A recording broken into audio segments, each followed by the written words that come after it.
चाषी भाई माने धान मंडी रे एथर धान विक्रय करी भल दी पैसा करिवे बोली भाबिथिले किंतु तांकर स्वप्न स्वप्न रे ही रहीगला। आपण तो जानिथिबे केंद्र सरकार तरफरु गोटे कार्य करा जाउची, ओडिशा सरकार तरफरु गोटे कार्य करा जाउची। मु एक कथा आपण मानु कहूनी जोटा खबर रे प्रकाशित होईची सेई कथाटी मु आपण मानकु जणाउची। देखंतु पेपर रे कोन रहिची मेंशन धान किणा कुनै गृह सरगरम। तो आसंतु संपूर्ण खबर उपरे नजर पकेइबा।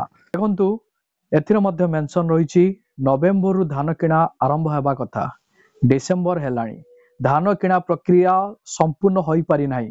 केमिति धान संग्रह करिवे सरकार, सरकार को त्रुटिपूर्ण व्यवस्था पाई हजार हजार चाषी एजाए पंजीकृत करि पारि नाहंती। चाषी अभावी विक्रयर सम्मुखीन होई कम दर रे धान विक्रय करिबाकू बाध्य हेउची। विरोधी दलर एई भली अभियोग रे आज कंपिथिला गृह। शासक दल पालटा जवाब देई कहिथिले कथा देई सरकार कथा रखिचंती।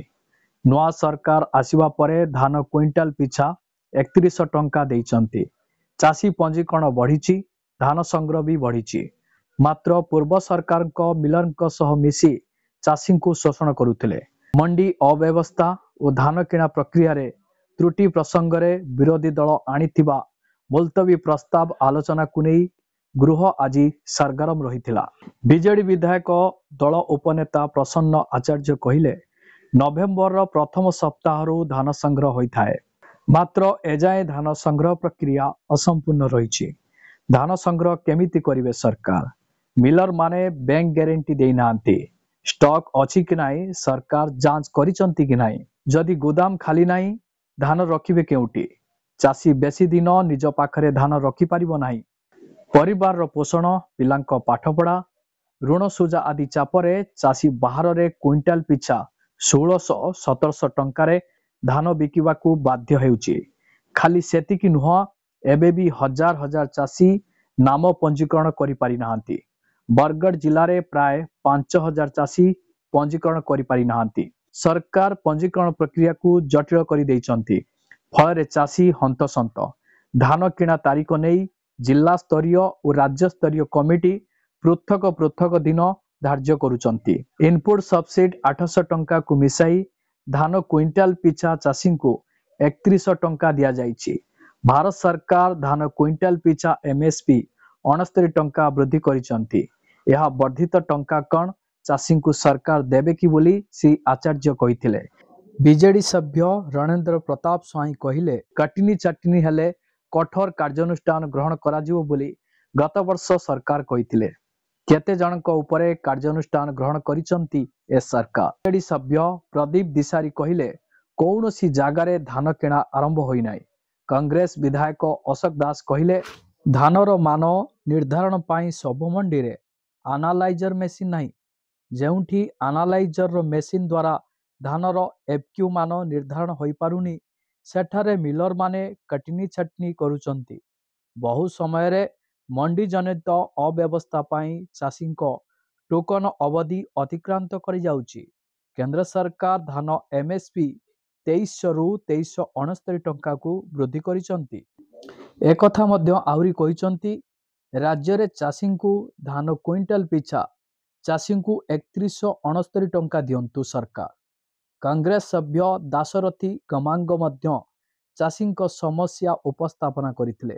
शासक दल पक्षरु विधायक अश्विनी षडंगी कहिले पूर्व सरकार मिलन सह मिसी चाषी को अणदेखा करुथिले, मात्र बीजेपी सरकार आसीबा परे चाषी समस्या बुझी समाधान करुचंती। मुख्यमंत्री चाषी पाई मुख्य सचिव और विधायक मानकु नेई बारंबार समीक्षा करुचंती। चाषी दुख बुझी समाधान रो बाट बाहर करुचंती। पूर्वरु व्यापक कटनी छटनी हेउथिबा बेले एबे कमिची। बरगढ़ रे 4800 चाषी पंजीकरण करि नाहंती बोली विरोधी दल कहउथिबा बेले सेति मध्यरु देखंतु 2700 पंजीकरण करि सारलेनी। विधायक सनंत गढ़िया कहिले धान संग्रह प्रक्रिया सुरखुरे चलीची, कौनसी असुविधा नाही।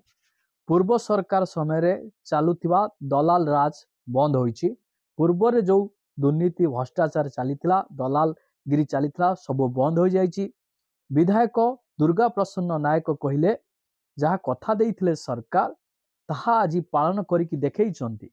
बीजेपी सरकार आसिबा मात्रे चाषी को इनपुट सब्सिडी बाबद को 800 टंका देइछन्ति जहाँ पूर्व सरकार देई नथिला। विधायक मानस दत्त भी कहिछन्ति इनपुट सब्सिडी वृद्धि जुगु चाषीर आर्थिक स्थिति सुदृढ़ होई पारिछि। जतेबेले इनपुट सब्सिडी सरकार बढ़े देइछन्ति तो चाषी आज सुदृढ़ अवस्था रे रहिछि जहाँ मानस दत्त मध्य कहिछन्ति। ता सहित आउरी मध्य मेंशन रहिछि अदिनिया वर्षा पाई एथर धान संग्रह प्रक्रिया किछि दिन विलंब होइथिला तथापि अद्याविधि 2,94,569 टोकन चाषी को दिया जाइछि। बरगढ़ कालाहांडी और संबलपुर रे धान संग्रह आरंभ होइछि। वर्तमान सुधा 4110 क्विंटाल धान संग्रह होइछि। खाद्य जोगाण और खाउटी कल्याण मंत्री कृष्णचंद्र पात्र विधानसभा रे एही सूचना दैछन्ति। मंत्री श्री पात्र आहुरी कहिछन्ति धान संग्रह प्रक्रिया रे समीक्षा नै एक मंत्री स्तरीय उपकमिटी गठन करा जाइछि। एही कमिटी चाषी मानक धान बिक्री संपर्कित समस्यार समाधान करिवे। सेहीपरि धान संग्रह प्रक्रिया को तदारक समीक्षा और समन्वय रक्षा करने सह उपजुथिबा समस्यार तत्काल समाधान पाई मंत्री मानकु जिल्लावारी दायित्व देइछन्ति मुख्यमंत्री। यह सहित आउरी मध्य मेंशन रहिछि मुलतवी प्रस्ताव आलोचनार उत्तर रखी श्री पात्र आरंभरू कहिथिले कथा देई कथा रखिले लोकंक सरकार। चलित खरीफ धान संग्रह पाई प्रथमे गत जुलाई 19 रु अगस्ट 19 पर्यंत चाषीनामा पंजीकरण करा जाइथिला। परे एही अवधि को अगस्ट 25 जाए वृद्धि करा जाइथिला। 2025 और 26 खरीफ रे मोट 19,80,000 चाषी पंजीकरण करिसंति। गत वर्ष तुलन रे 12% अधिक धान संग्रह प्रक्रिया स्वच्छ भावे चलीछि। अदिनिया वर्षा जुगु धान संग्रह रे किछि दिन विलंब होइतिला। चाषी को इनपुट सहायता राशि को मिसाई धान क्विंटाल पिछा 3100 टंका दिया जाइछि। कटिनी छटिनी बंद लगी पदक्षेप निया जाइछि सरकार तरफ। यह सहित आपण मानकर 303टी कृत्रिम बुद्धिमत्ता अर्थात एआई मानर परीक्षण एनालाइजर लगी। यह सहित 104टी भ्राम्यमाण यंत्र जुगाई दिया जाउछि। क्षुद्र और भाग चाषी को अग्रा अधिकार दिया जाउछि। मंत्री कहिले टोकन अवधि मध्यरे क्विंटाल को धान न आनिले कंट्रोल रूम रो चाषी को फोन मध्य करा जाउछि। जदि चाषी टोकन अवधि मध्यरे धान विक्रय करिबारे असमर्थ हेबो तेबे टोकन अवधि रे 15 दिन वृद्धि करने जिलापाल मानकु क्षमता प्रदान करा जाइछि। यह छड़ा पड़ोसी राज्यरू धान जेपरी आम मंडी को न आसे सेतिपाई प्रवेश पथरे गाड़ी जांच करा जाउछि। एही जांच प्रक्रिया पाई प्रत्येक मंडी रे सीसीटीवी व्यवस्था करा जाइछि। मंडी रे जेपरी कौनसी दुर्नीति न हुए सेतिपाई अधिकारी नियुक्ति होइछन्ति। कौनसी दुर्नीति हेले संपृक्त अधिकारी विरोध रे कार्यानुष्ठान ग्रहण करा जिवो।